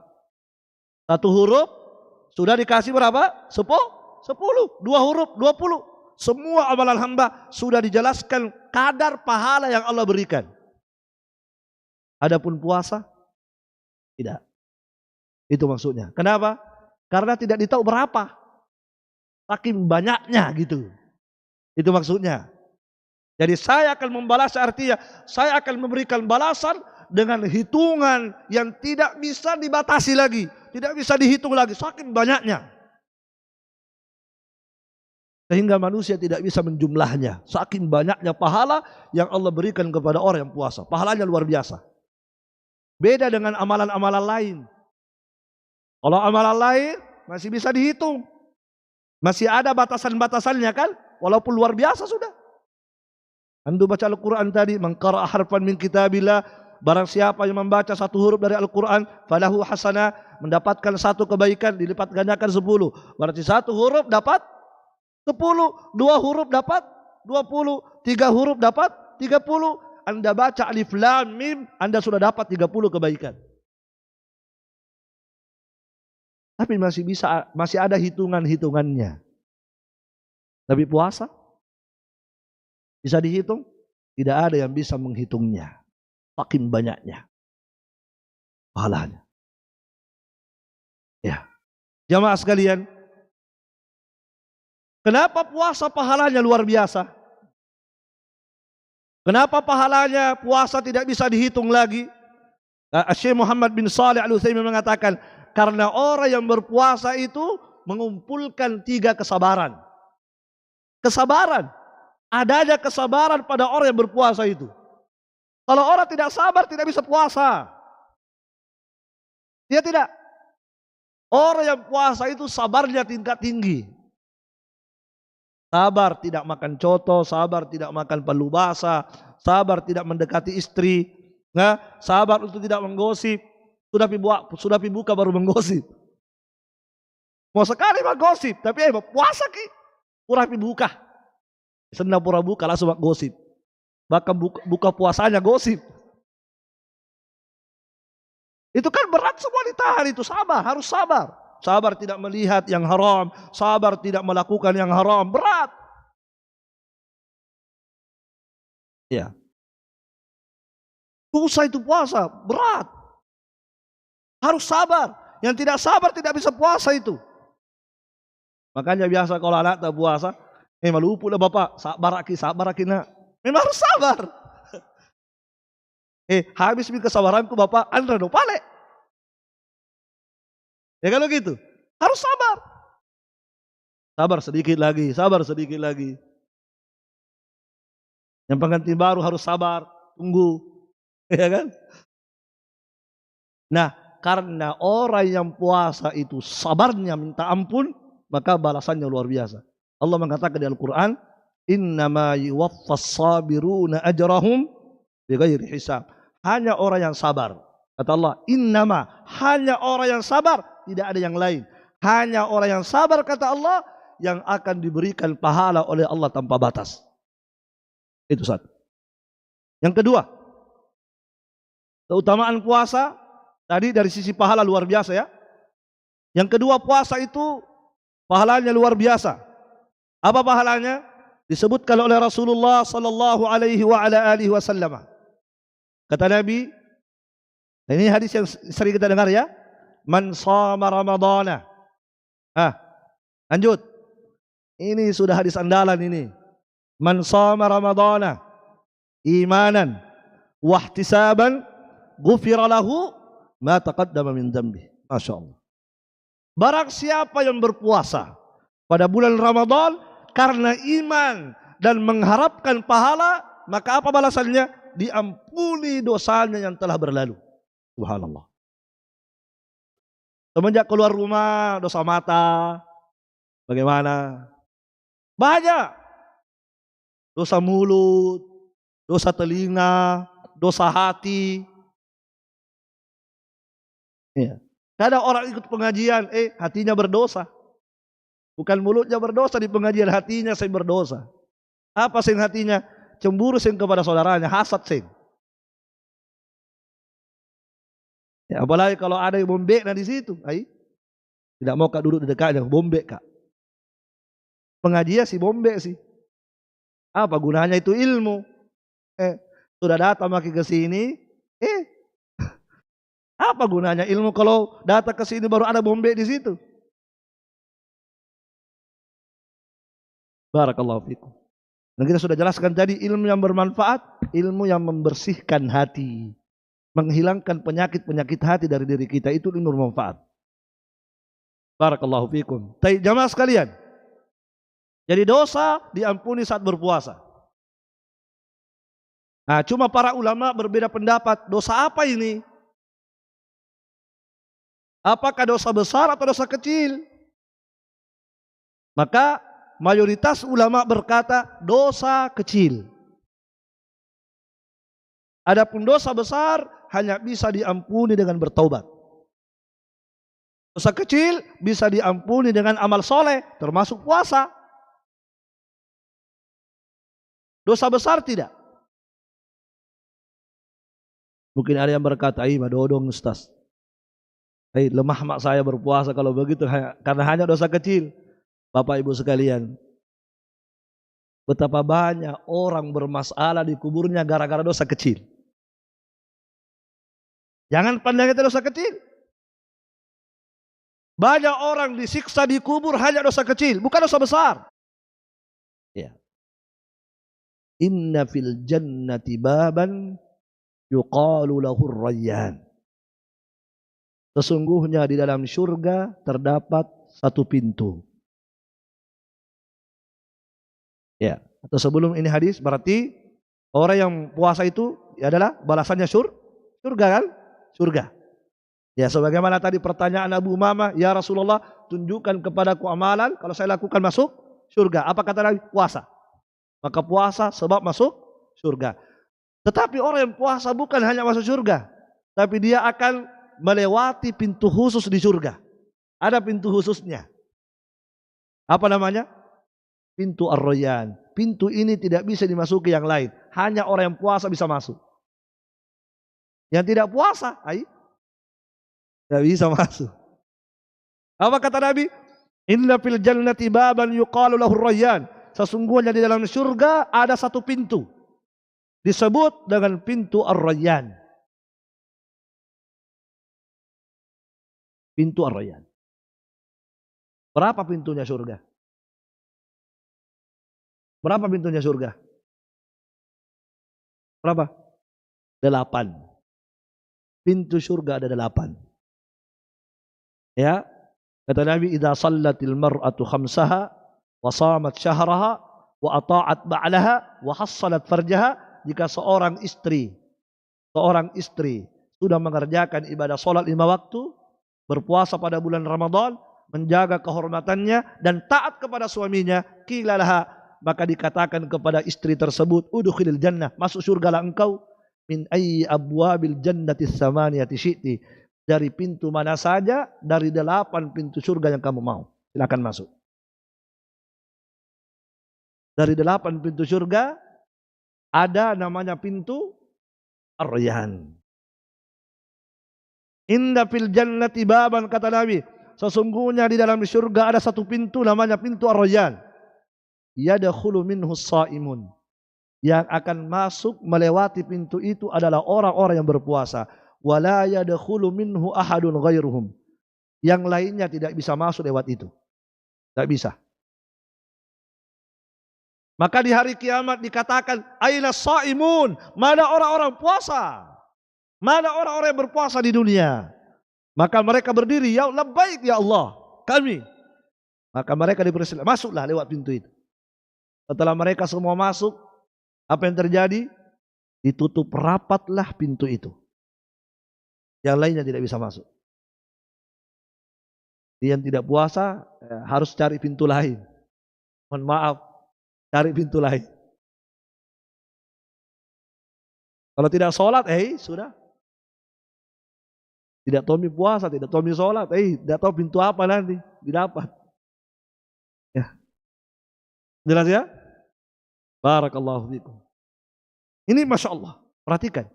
Sebagian ulama ada yang berkata, bahwa pintu Ar-Rayyan ini di luar dari 8 pintu surga itu. Jadi dia pintu khusus lagi di surga. Jadi pintu surga ada berapa pintunya? Ada 8. Setelah orang masuk surga, di dalam surga ada lagi pintu khusus. Ada ruangan khusus yang ada pintunya. Sebagian ulama ada yang memahami begitu. Jadi pintu Ar-Rayyan ini di luar daripada 8 pintu itu. Jadi dia pintu di dalam. Kayak ini toh. Kayak apa? Kayak mall, kayak hotel. Ada pintu utamanya. Di dalam ada lagi pintu-pintu kamar-kamar kan? Kayak gitu. Jadi sebagian ada yang memahami begitu. Kenapa? Karena Nabi mengatakan, "Inna fil jannati." Perhatikan hadisnya. Inna fil jannati. Sesungguhnya di dalam surga baban, ada satu pintu, yuqalu lahu Rayyan, disebut pintu Ar-Rayyan. Paham di sini? Jadi ini istimewa untuk mereka ini. Jadi ada ruangan khusus hanya dimasuki orang-orang puasa. Ruangan ini dimasuki lewat pintu Ar-Rayyan. Masya Allah. Kenapa disebut Ar-Rayyan? Kenapa disebut Ar-Rayyan? Apa artinya Ar-Rayyan? Ar-Rayyan.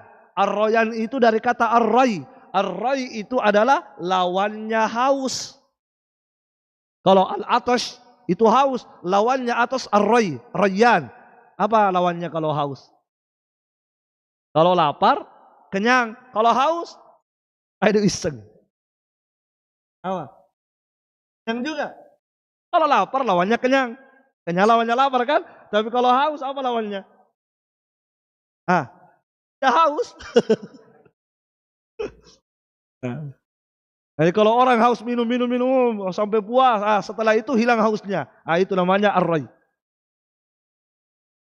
Masya Allah. Lihat, kenapa itu pintu disebut pintu Ar-Rayyan? Seakan-akan mengisyaratkan kepada kita, mereka ini dunia sudah haus. Maka sudahlah, dibalas oleh Allah, silakan masuk di situ banyak minuman sampai puas kamu minum dalam itu. Minuman apa? Wallahualam, minuman apa? Jadi Ar-Rayyan, pintu Ar-Rayyan, pintu khusus disebut Ar-Rayyan, disebut Ar-Rayyan karena lawan dari haus. Sekali lagi, al-jaza min jinsil amal. Ketika di dunia dia kehausan, maka di surga dibalas, diberikan minuman-minuman yang menghilangkan hausnya. Bukan hanya menghilangkan haus, betul-betul memuaskan. Barakallahu fiik. Ya jamaah sekalian, rahimani wa rahimakum. Sudah berapa keutamaan? Sudah? 4. Tambah lagi 1. Tadi saya bilang terakhir ya. Terakhir betul. Tambah lagi 1 balik. Rasulullah sallallahu alaihi wasallam bersabda, subhanallah. Ma min abdin yasumu yawman fi sabilillah illa ba'adallahu wajhahu minan nari sab'ina kharifa. Tidaklah seorang hamba berpuasa 1 hari. Tidaklah seorang hamba berpuasa 1 hari saja fi sabilillah, di jalan Allah. Maksudnya di sini puasa di jalan Allah ketika berjihad. Jadi ketika berjihad disunnahkan puasa. Ada puasa sunnah namanya puasa ketika berjihad. Disunnahkan puasa. Berapa banyak terserah. Tapi Nabi mengatakan tidaklah seorang hamba berpuasa 1 hari ketika berjihad illa kecuali ba'adallahu wajhahu anin nari sab'ina kharifa, kecuali Allah akan menjauhkan wajahnya dari neraka 70 tahun perjalanan. Dijauhkan wajahnya dari neraka berapa jauhnya? 70 tahun perjalanan. Dan ini hadis sahih riwayat Bukhari dan Muslim. Muttafaqun alaih. Coba yang wajahnya dijauhkan dari neraka berapa jauh? 70 tahun perjalanan. Berapa jauh itu kalau 70 tahun perjalanan? Berapa kilo itu? 70 tahun baru sampai. Kalau ada orang di sini 70 tahun umurnya berarti dari lahir berjalan sampai ke sana. Kalau ke Mekah berapa lama? Ini 70 tahun, saking jauhnya dari neraka itu. Dijauhkan wajahnya dari neraka, dijauhkan wajahnya dari neraka. Selama apa? Sejauh 70 tahun perjalanan. Subhanallah. Artinya dia tidak diperlihatkan neraka, tidak melihat neraka. Gambaran bahwa jangankan masuk, melihat saja tidak. Melihat neraka saja tidak, apalagi masuk. Karena melihat neraka tidak enak. Melihat neraka menyiksa. Melihat neraka itu la ilaha illallah. Makanya orang yang paling terakhir dikeluarkan dari neraka disebutkan oleh Nabi paling terakhir dikeluarkan dari neraka. Ya, ketika dia keluar dari neraka tidak mau menatap ke belakang. Tidak mau.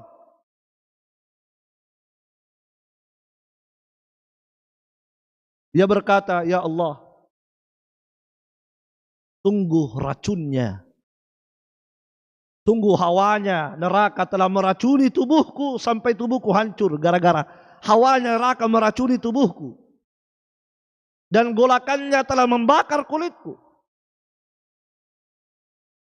Maka dia tidak mau menatap ke belakang. Dan dia berkata, segala puji hanyalah milik Allah yang telah memalingkan wajahku dari neraka. Sungguh saya telah mendapatkan nikmat dari Allah yang tidak pernah ada seorang pun yang mendapatkan nikmat seperti saya. Subhanallah. Malah dia paling terakhir keluar dari neraka. Tapi itu subhanallah. Melihat neraka tidak enak. Jangankan melihat neraka, melihat darah saja kadang kita tidak tahan. Melihat ada orang putus kepalanya. Melihat ada orang terburai isi perutnya, kecelakaan. Tidak enak dilihat, tidak nyaman. Orang dalam neraka bukan lagi putus kepala, hancur kepala. Urat-urat semua hancur. Udzubillah. Ya. Maka jamaah lihat hebatnya orang puasa. Berpuasa 1 hari di jalan Allah, dijauhkan wajahnya dari neraka sejauh 70 tahun perjalanan. Itu puasa apa tadi itu? Puasa apa tadi yang disebut Nabi? Puasa sunnah. Berapa hari? 1 hari. Bagaimana dengan puasa wajib? Apalagi puasa Ramadan yang bukan 1 hari, bukan 2 hari, 29 hari atau 30. Subhanallah. Maka semangat. Semangat puasa. Seandainya bisa puasa setiap tahun, bagus. Cuma sayangnya puasa Ramadan hanya 30 hari. Kalau ada orang puasa Ramadan 31, bid'ah. Ya kan gitu. Tapi seandainya bisa, saking luar biasa itu puasa. 1 hari Anda puasa sunnah, dijauhkan wajah Anda dari neraka 70 tahun. Kata Nabi dalam hadis as-sawmu junnah. Puasa itu adalah tameng dari api neraka. Junnah artinya perisai dari api neraka Allah Subhanahu wa taala. Barakallahu fikum. Jamaah sekalian. Ada faedah dari hadis tadi, Nabi mengatakan apa? Dijauhkan wajahnya. Ustaz, wajahnya dijauhkan, kakinya tidak. Bukan begitu. Disebutkan wajah karena wajah anggota tubuh yang paling utama. Anggota tubuh yang paling mulia itu wajah, bukan kaki. Makanya itu wajah ketika dia sujud di hadapan Allah, maka disitulah hamba paling dekat dengan Allah. Kenapa? Karena dia telah meletakkan anggota tubuhnya yang paling mulia. Rukun sholat yang paling hebat itu sujud. Kenapa? Karena di situ anggota tubuh yang paling mulia diletakkan di tanah di hadapan Allah Subhanahu wa taala. Makanya tidak boleh sujud kepada manusia. Boleh. Maka wajah ini adalah anggota tubuh yang paling mulia. Makanya tidak boleh menempeleng wajah. Dilarang menempeleng wajah. Dilarang menampar pipi. Tidak boleh.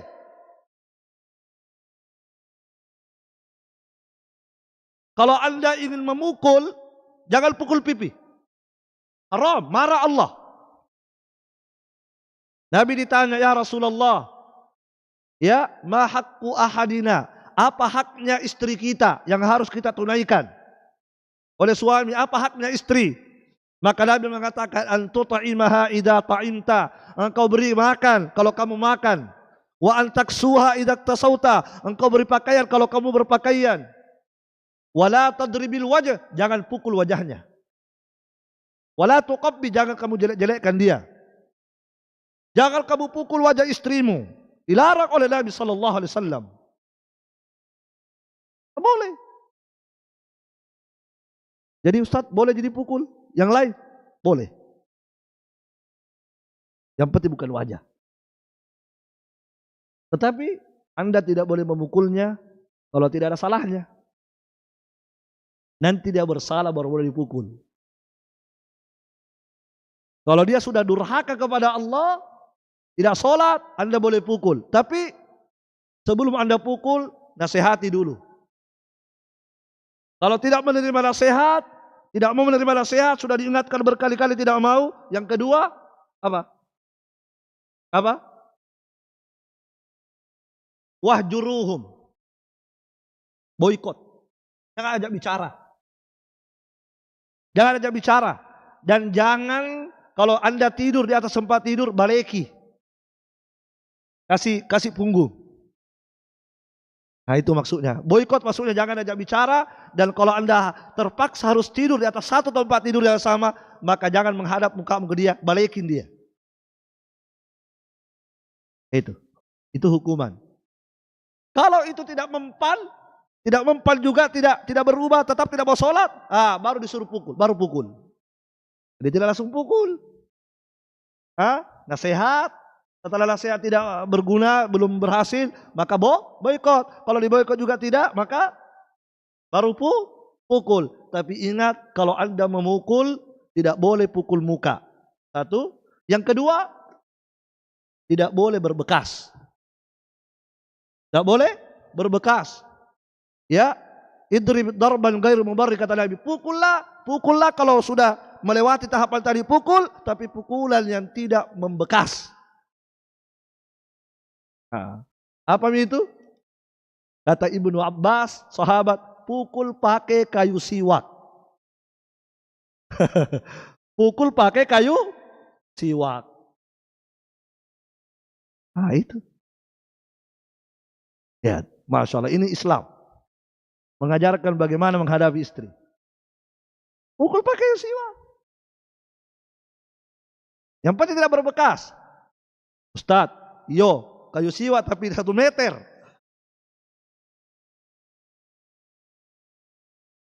Itu namanya rotan.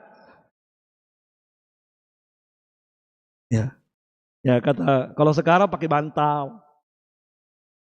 Kalau pakai bantal biar itu bertenaga, tidak apa-apa juga. Bantal kok. Kecuali bantal besi. Masya Allah. Jadi jangan jadi tukang pukul. Ada suami tukang pukul? Ada.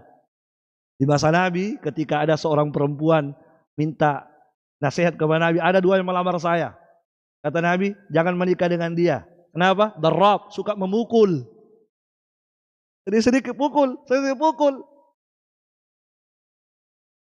Silakan Anda memukul, tapi memenuhi ketentuan tadi.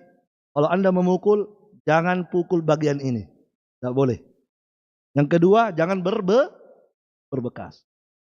Jamaah sekalian, barakallahu fikum, itu faedah dari istri. Jadi demikian jamaah sekalian, ya, keutamaan puasa dari sunnah Rasulullah sallallahu alaihi wasallam yang sahihah yang bisa kita sampaikan pada majelis kita kali ini. Semoga Allah Subhanahu wa taala senantiasa memberikan taufik kepada kita semua, memberikan kepada kita ilmu yang bermanfaat, ilmu yang mendekatkan diri kepada Allah Subhanahu wa taala, dan kita juga tidak lupa berdoa kepada Allah semoga Allah Subhanahu wa taala mempertemukan kita dengan bulan Ramadan, dan banyak kita berdoa dengan doanya para ulama salaf.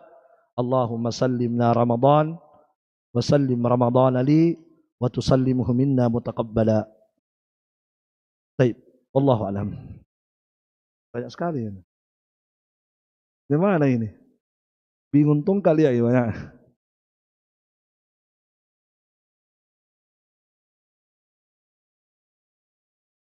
Bismillah. Bagaimana tanggapan Ustadz dengan orang yang tidak mau atau mengabaikan puasa dan dia selalu berpandangan meraih surga tidak hanya dengan berpuasa, tetapi cukup berbuat baik, dan nanti ada anak dan keturunannya yang akan selalu mendoakan akan keselamatannya di akhirat nanti. Jazakallahu khairan. Baik, kalau yang dia maksud puasa wajib, tidak benar. Tidak benar. Karena wajib itu harus. Ya. Semua kewajiban harus dilakukan, tidak ada udzur di situ. Ya. Baik. Kalau kewajiban ditinggalkan, biar ada anak. Dari mana pula Anda tahu anaknya nanti bisa ini? Kan kita tidak tahu kan. Dari mana pula anak Anda nanti bisa diterima syafaatnya oleh Allah? Kan kita tidak tahu. Tapi ketika Anda tidak puasa Ramadan sudah jelas. Ketika Anda tidak puasa Ramadan jelas sudah Anda berdosa dan Anda terkena ancaman. Orang yang tidak puasa Ramadan, itu bahaya. Perhatikan, Nabi pernah diperlihatkan orang yang diasap di kubur. Salah satu yang diasap itu ada yang digantung dia. Setelah digantung kepalanya dibawa, kemudian diambil gancu. Apa gancu itu? Gancu ya? Yang besi itu baru ada pengaitnya gini. 2. Baru ini dirobek ini. Sampai ke belakang. Tahan seperti itu. Anda yang berkata tidak usah puasa, mau begitu? Dengan alasan anak-anak. Iya, walaupun ada anak, tetap yang namanya dosa diproses dulu. Diproses dulu, dirobek-robek juga mulut, baru ada anak, kasih syafaat gitu. Begitu, bukan langsung dikasih syafaat. Yang namanya dosa diproses dulu. Dan di antara prosesnya itu adalah disiksa dulu. Sesuai dengan kadar dosa kan. Di antara siksaannya tadi adalah ini. Dirobek pakai gancu 2 mulut sampai ke belakang. Nah Jibril ditanya, wahai Jibril, kata Nabi, siapa itu? Kata Jibril, mereka itu adalah orang-orang yang berbuka sebelum waktunya. Berbuka sebelum waktunya. Jadi dia puasa cuma belum waktunya buka nih. Itu. Bucok. Jadi bukan tidak puasa, bucok. Buka cokok-cokok. Apalagi tidak puasa. Lihat, itu tadi puasa loh. Cuma belum waktunya buka-buka, dirobek mulutnya. Apalagi tidak puasa. Jangan main-main. Tetapi kalau yang Anda maksud dengan puasa sunnah, tidak ada masalah. Karena sunnah kan. Ya memang kalau amalan sunnah banyak jalan-jalan surga untuk amalan sunnah. Anda tidak bisa puasa, Anda bisa amalan lain. Gitu. Karena tidak semua orang mampu puasa kan? Tidak semua. Ada orang hebat puasa tidak bisa sholat malam. Ada orang hebat sholat malam tidak bisa puasa sunnah. Maka amalkan sesuai apa yang Allah mudahkan kepada kita. Tapi untuk yang wajib tidak tawar-menawar. Tidak boleh kita beralasan banyak di amalan lain. Tidak usah puasa Ramadan. Salah saudaraku. Anda harus puasa Ramadan, kalau tidak digancu itu mulutmu. Gitu ya. Barakallahu fikum. Adapun ada anak, ya betul ada anak bisa memberi syafaat. Itu kalau diterima, kan kita tidak tahu anak kita diterima atau tidak. Iya kan? Sebab semuanya kan harus dengan izin Allah Subhanahu wa taala. Wa kam min malakin fis samawati la tughni syafa'atuhum syai'a. Betapa banyak malaikat di langit tidak berguna syafaatnya, tidak diterima. Malaikat itu. Illa ayyadallah, kecuali setelah Allah izinkan. Nah sekarang ini kita tidak tahu anak kita diizinkan atau tidak. Itu masalahnya. Sementara kalau kita sudah tinggalkan puasa sudah jelas neraka menanti. Gitu. Cuma kalau yang dimaksud adalah amalan sunnah, oke. Kalau Anda tidak mampu di amalan sunnah, maka perbanyak di amalan sunnah yang lain. Seperti sedekah, seperti sholat malam, seperti baca Al-Quran, banyak berzikir, ya. Banyak berbuat baik kepada tetangga, terutama anak-anak yatim. Itu cocok, itu benar itu. Barakallahu fikum. Taib.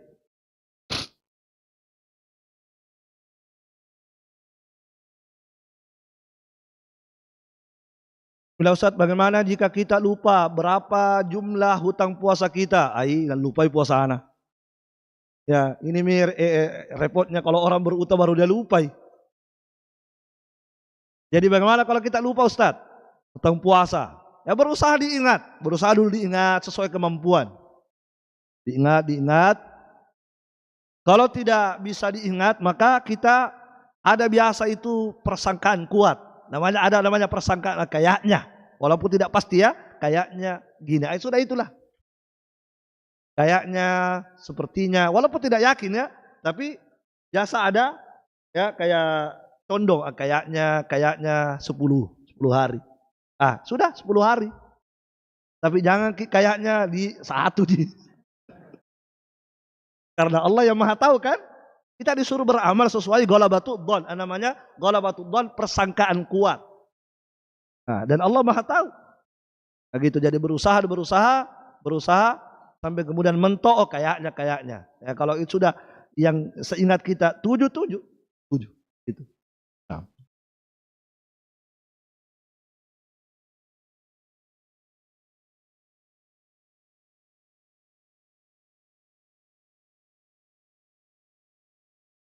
Luar pembahasan ini. Ustaz, mohon nasihatnya kepada suami yang tidak adil kepada istrinya. Ah, ini pembahasannya Ustaz Sanusi ini.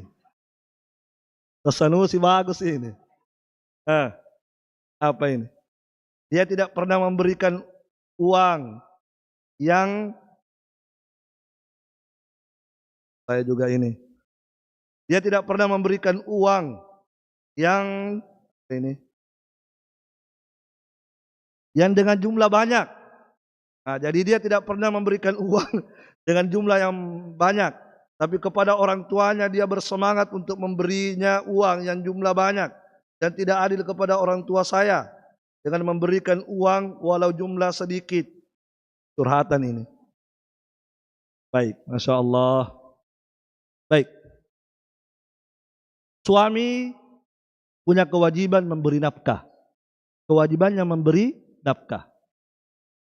Apa nafkah yang harus dia diberikan? Pakaian, tempat tinggal, makanan sehari-hari. Itu kewajibannya. Iya. Baik. Maka suami tidak wajib memberi, ya, kalau dikatakan jumlah yang banyak, ya sesuai, tergantung. Jumlah yang banyak ini relatif, ya, maksudnya berapa yang jumlah banyak ini? Yang jelasnya suami berkewajiban memberikan nafkah yang mencukupi gitu. Yang mencukupi. Berapa yang mencukupi? Kembali kepada urf. Kembali kepada urf. Apa itu urf? Tradisi, kebiasaan di situ. Oh, di sini kalau istri modelnya begini, biasanya belanjanya itu segini. Nafkahnya begini, ya, sesuai urf di situ. Biasanya perempuan itu begitu. Umumnya di situ orang. Ah, itu ukurannya. Nah, kalau suami sudah memenuhi itu yang mencukupi untuk istrinya, sudah selesai kewajibannya. Tinggal kalau dia ingin menambah, bagus, itu sedekah namanya. Sedekah kepada istri. Dan sedekah kepada istri bagus. Bagus. Lebih besar pahalanya bersedekah kepada istri daripada bersedekah kepada istri orang lain.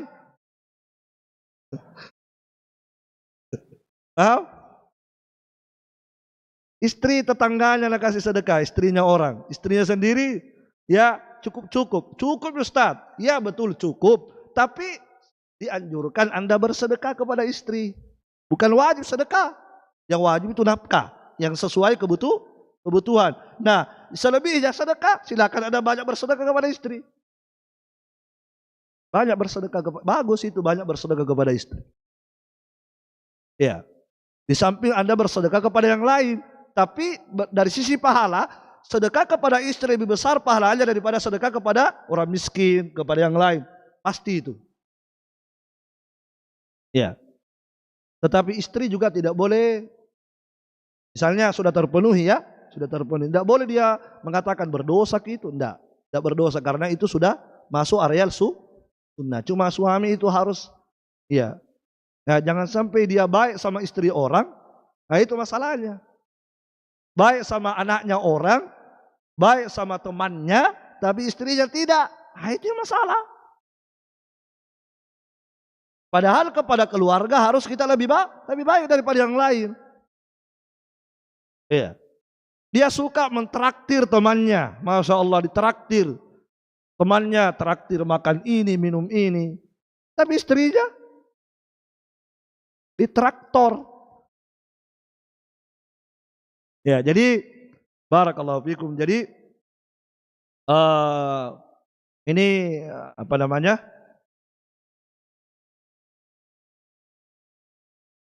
Iya.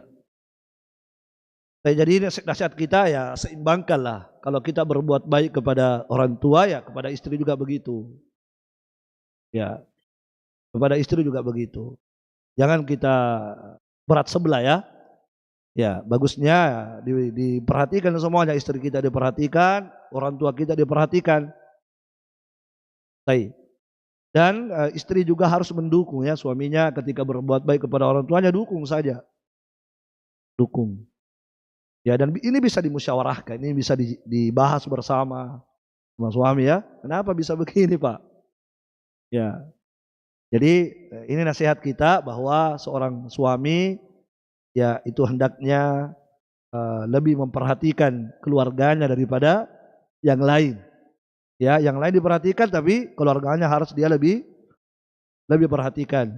Ya, kalau dia memperhatikan orang tuanya dan itu bagus dan istri juga harus mendukung ya, bertaawun dalam kebaikan, maka dia juga harus perhatikan orang tua istrinya gitu. Jangan dia setiap bulan dikasih bantuan baru mertuanya tidak, gitu kan? Ya sebaiknya ya berbuat adil lah dalam bersikap. Wallahu a'lam.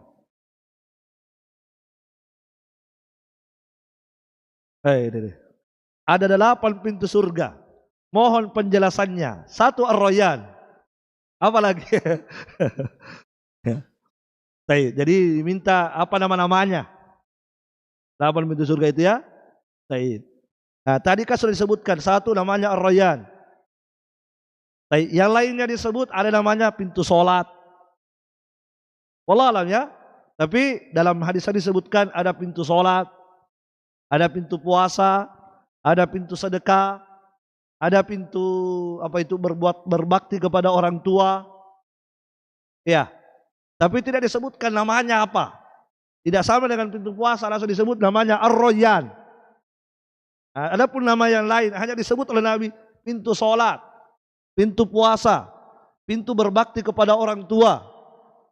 Ya, bahkan Nabi mengatakan berbakti kepada orang tua a'lal jannah, pintu surga yang paling atas. Pintu surga paling atas. Tapi apa namanya? Apakah disebut pintu birrul walidain? Tidak. Tapi disebut hanya oleh Nabi pintu ya man kana min ahli shalah, kata Nabi hadis, man kana min ahli shalah, barang siapa yang termasuk ahli salat, nudiya min babis shalah, akan dipanggil dari pintu salat. Gitu. Salat, wallahu a'lam.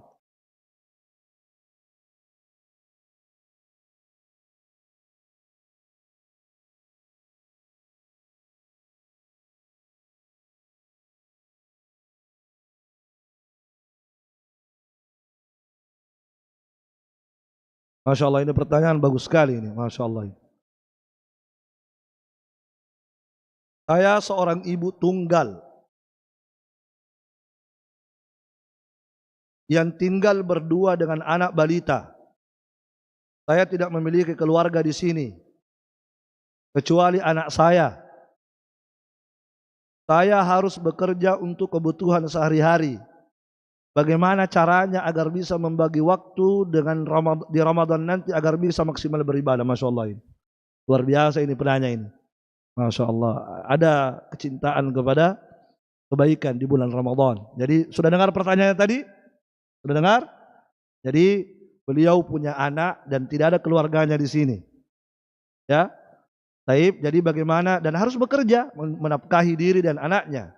Beliau. Semoga Allah menjaga beliau dan anaknya. Nah, sekarang bagaimana cara membagi? Ya, cara apa? Membagi waktu di Ramadan. Baik. Yang jelas, kalau bisa dia mencari nafkah jangan di malam hari. Malam hari disiapkan khusus untuk ibadah. Kalau bisa. Karena Ramadan itu malamnya itu puncak kebaikan. Siangnya puasa, malamnya itu banyak ibadah. Qiyamul lail, baca Al-Quran. Itu lebih dianjurkan di malam hari. Ya kan? Berdoa, zikir, baca. Masya Allah. Jadi anjuran kita diusahakan kalau siangnya itu dia bekerja. Ya. Dan ketika dia bekerja di siang harinya, niatkan, hadirkan niat, saya bekerja untuk apa? Anak saya. Saya bekerja untuk menjaga kehormatan supaya tidak meminta-minta. Maka Anda berpahala di situ. Dan pahalanya besar karena bulan Ramadan. Niatkan. Dan dengan niat yang baik itu Allah akan mudahkan. Insya Allah Allah akan mudahkan kalau niat baik.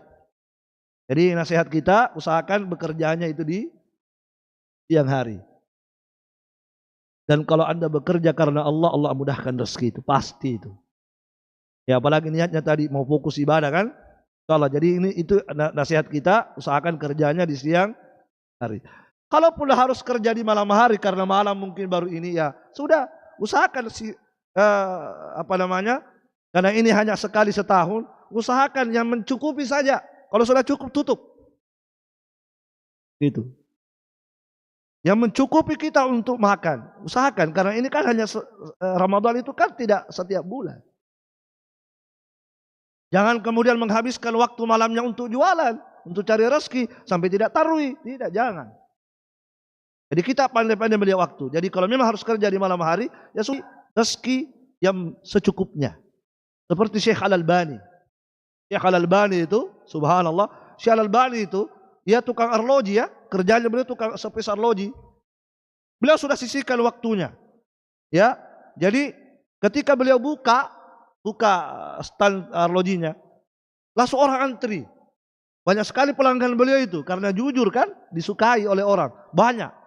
Beliau, sementara begitu dia lihat waktu, beliau sudah patok, dia tutup.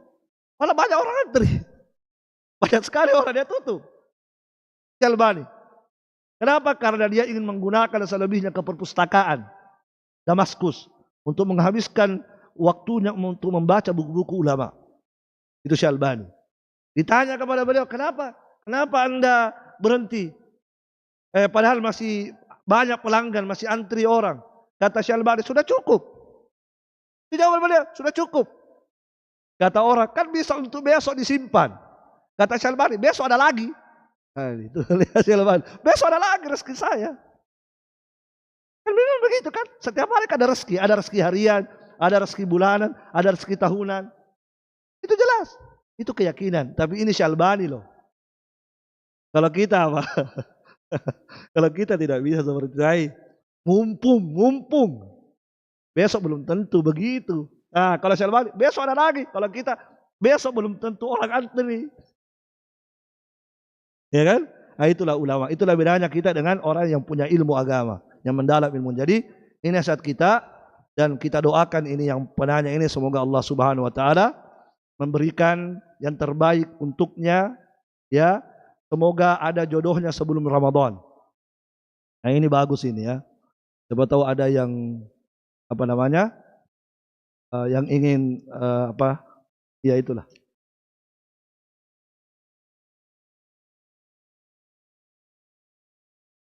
Bagaimana cara memperbesar rasa sabar dan ikhlas sehingga bisa mengatasi rasa sakit? Bagaimana cara memperbesar rasa sabar dan ikhlas sehingga bisa mengatasi rasa sakit? Sakit apa dulu ini? Gigi sakit apa ini? Ada yang bisa jawab ini? Dari kajian tadi jelas jawabannya. Apa kira-kira jawabannya ini? Pelajari keutamaan bersabar. Itu. Apa yang Anda dapat kalau sabar? Kalau Anda paham keutamaan bersabar, maka insya Allah Anda akan sabar. Di masa Nabi ada perempuan penyakit epilepsi. Penyakit epilepsi kan? Di masa Nabi. Ya Rasulullah, doakan saya, Allah sembuhkan saya penyakitku ini. Saya ingin sembuh dari penyakit epilepsi ini, penyakit ayan. Kata Nabi, in syi'ti sabarti walakil jannah, in syi'ti da'autullaha yu'afiyak. Kalau kamu mau saya doakan sembuh. Kalau kamu mau masuk surga, sabar. Saya tidak doakan. Dua pilihan. Pilih salah satunya. Sembuh, saya doakan. Atau dibiarkan penyakitmu sabar untukmu surga. Ayo pilih. Kata perempuan itu, saya pilih bersabar. Tidak usah didoakan, tapi saya sabar. Kenapa? Surga untukku. Ya. Nah ini kenapa dia bisa sabar itu tadi, menahan sakitnya itu penyakit epilepsi, karena disebutkan oleh Nabi, siapa yang bersabar untuk masuk surga. Ya, maka pelajari apa keutamaan sabar dalam Al-Quran dan hadis Rasulullah Sallallahu Alaihi Wasallam. Ya, kira terakhir ini, jika puasa tapi nonton drakor, apakah batal puasanya? Ya, jadi puasa tapi nonton drakor. Berarti dia melihat sesuatu, ya tergantung, kalau yang haram dia lihat ya bahaya. Kalau laki-laki lihat drakor, ya pemainnya perempuan buka aurat dia lihat, itu dosa. Atau sebaliknya, perempuan lihat laki-laki, itu juga dosa, walaupun lewat HP. Tidak boleh, karena dilarang kita melihat lawan jenis yang bukan mahram. Tidak boleh. Maka itu dosa. Nah sekarang pertanyaannya, apakah batal puasanya? Tidak batal. Tidak batal puasanya, tetapi pahalanya bisa berkurang, bisa habis. Ya jelas pasti berkurang. Kalau berkurang. Tapi apakah habis? Bisa habis juga. Jadi puasa sah, tapi tidak ada pahala. Kenapa? Karena ini drakor. Apa dalilnya ini? Adakah dalil dosa drakor? Dalilnya adalah man lam yada' qaulaz zur wal amala bih. Barang siapa yang ketika berpuasa tidak meninggalkan ucapan haram, wal amala bih, tidak meninggalkan amalan haram. Ya, siapa yang berpuasa tidak meninggalkan ucapan yang haram, masih berbohong, masih menggibah, dan tidak meninggalkan perbuatan yang haram, dan ini termasuk perbuatan yang haram, maka falaisa lillahi hajah. Kata Nabi, maka Allah tidak butuh dengan puasanya. Allah tidak butuh dengan puasanya. Maksudnya Allah tidak butuh dengan puasanya, kata para ulama, tidak diberikan pahala puasanya. Jadi puasanya sah, tetapi tidak mendapatkan keutamaan yang kita sebutkan tadi. Maksud, apa tadi keutamaannya? Nah itu tadi yang saya sebut. Tidak dapat itu keutamaan. Kenapa? Karena dia melanggar. Apa pelanggarannya? Melakukan perkara yang haram saat sedang berpuasa. Jelas ya? Makanya Nabi mengatakan, kam rubba sa'imin laisa lahu min siyamihi illa al-ju'i wal atas. Betapa banyak orang berpuasa, tidak ada yang dia dapatkan dari puasanya kecuali lapar dan haus. Pahala ada? Tidak ada. Kenapa? Itu tadi, melanggar. Apa pelanggarannya? Mulutnya dan masih melakukan yang haram. Nah.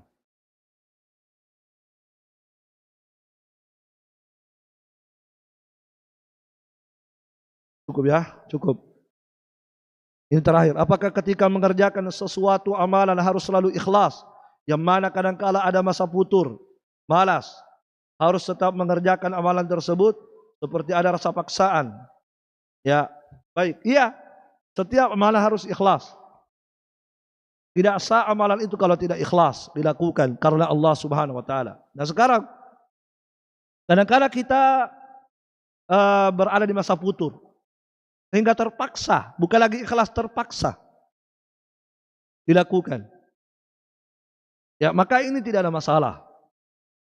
Ini namanya perjuangan, kita berjuang kembali.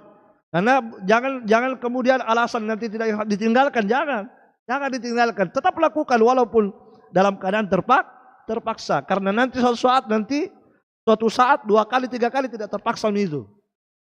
Ya, begitu ya. Jadi jangan alasan putur, malas, hanya terpaksa dilakukan. Tetap lakukan walaupun Anda terpaksa. Tetap dilakukan walaupun Anda terpaksa. Karena kalau Anda tinggalkan dengan alasan tidak ikhlas, itu bahaya. Bahaya itu. 2 dosanya. Apa? Dia tidak melakukan. Yang kedua, dia tidak ikhlas. Tapi kalau dia lakukan, ya walaupun terpaksa, ya maka minimal berkurang. Ya, berkurang. Dan insyaAllah ta'ala, sekali 2 kali dilakukan, ya itu nanti akan Allah jadikan ikhlas. Seperti itu, wallahu a'lam. Cukup. Subhanakallahumma wabihamdik. Asyhadu an la ilaha illa anta astaghfiruka wa atubu ilaik. Assalamualaikum warahmatullahi wabarakatuh.